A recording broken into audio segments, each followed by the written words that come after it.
akhlak terpuji. Apa saja akhlak terpuji? Setia kawan, kerja keras, penyayang terhadap hewan dan lingkungan. Nah, ini itu termasuk bab yang ke-10. Oke.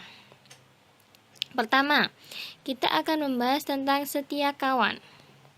Kawan itu siapa sih? Kawan adalah teman sepermainan, baik lebih tua maupun yang lebih muda. Bergaul dengan mereka itu juga harus menjaga kebaikan agar tetap rukun. Apabila memanggil namanya, panggillah dengan yang baik atau dengan menyebut namanya.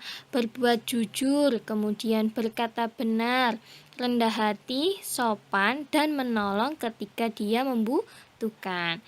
Apabila dia sedang sakit, kita jenguk serta kita doakan agar teman kita itu lekas sembuh. Dan apabila teman kita merasa senang, maka kita juga ikut senang. Kalau teman kita sedang bersedih, maka kita juga ikut bersedih. Contoh, salah satu teman Nabi Muhammad yang sangat setia adalah Abu Bakar As-Siddiq. Maka jadilah teman yang baik dengan siapapun. Oke, yang kedua ialah kerja keras. Allah memerintahkan agar manusia itu selalu bekerja keras dan bekerja dengan halal selama hidupnya. Karena apa? Karena agar tercukupi semua kebutuhan hidupnya. Kerja keras masing-masing orang itu berbeda-beda. Ada yang menjadi guru, ada yang menjadi pegawai, pedagang, nelayan, petani, dan sebagainya. Nah, orang yang bekerja keras itu tidak pernah malas, punya semangat kerja yang tinggi, dan tidak pernah lupa berdoa kepada Allah agar rezekinya itu mendapatkan berkah dan manfaat. Nah, kita sebagai siswa yang baik dan rajin gak boleh malas. Dibuktikan dengan bagaimana? Belajar dengan giat atau keras. Setiap hari masuk sekolah, gak boleh membolos sekolah. Kalau ada yang belum paham, boleh bertanya atau bertanya kepada guru atau kepada orang lain. Bertanya ke temannya boleh, bertanya ke orang tuanya juga boleh. Nah, insya Allah kalau kita sudah paham akan mendapatkan hasil yang baik dan nilai yang memuaskan. Orang tua kalau punya anak yang seperti itu, maka akan merasa senang dan bersyukur kepada Allah Subhanahu wa Ta'ala. Selain kita menjadi pintar, menjadi kebanggaan orang tua dan menjadi kebahagiaan kepada orang tua. Oke, selanjutnya menyayangi hewan.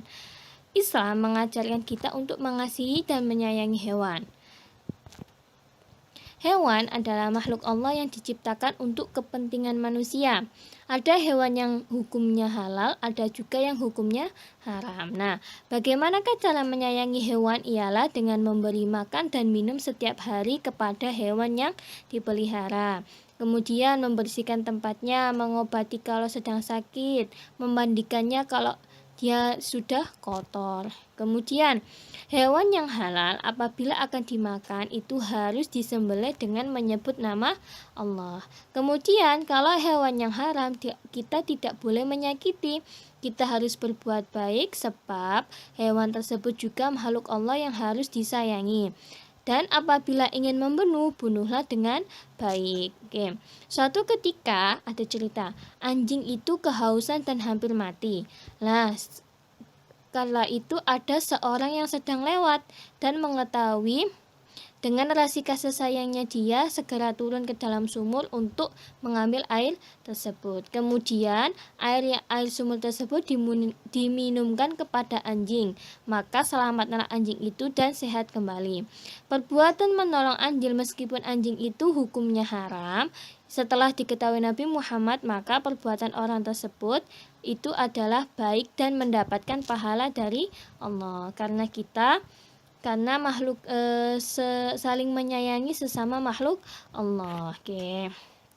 Yang terakhir, menyayangi lingkungan. Allah memberikan semua ciptaannya kepada manusia, maka manusia diperintahkan agar selalu memelihara, menjaganya termasuk peduli terhadap lingkungan. Nah, lingkungan adalah yang ada di sekitar rumah kita, dan rumah kita itu adalah lingkungan keluarga. Kalau di sekitar rumah itu namanya tetangga kita yang terdekat. Yang berdiam di lingkungan tersebut harus selalu berbuat baik dengan cara bagaimana? Hidup rukun, saling menolong dan membantu terhadap apa yang diperlukan bersama. Cinta kebersihan, merawat tanaman, meskipun tanamannya di dalam pot itu akan tampak indah dipandang mata. Kalau di lingkungan sekolah, bagaimana? Siswa itu berbuat baik dengan cara nyapu, ngepel, membersihkan alat-alat yang ada di dalam kelas. Kalau papanya kotor, dibersihkan. Kalau lantainya kotor, disapu. Nah, sedangkan kalau di masjid, bagaimana? Kalau di masjid itu harus rajin menyapu, mengepel, menata keperluan untuk ibadah, sholat, dan lain-lain. Nah, kita harus menghindari perbuatan tercela, merusak, atau tidak mau peduli terhadap lingkungan. Syukur.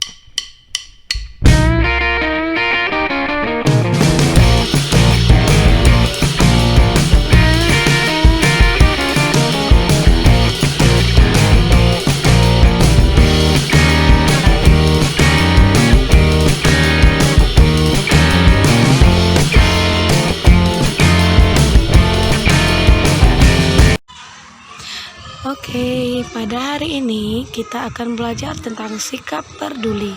Yang pada gambar pertama kita melihat seorang anak membantu kakek menyeberang. Pada gambar selanjutnya kita melihat seorang anak sedang membuang sampah pada tempatnya. Dan pada gambar selanjutnya kita melihat para murid sedang membersihkan kelas mereka secara bersama-sama.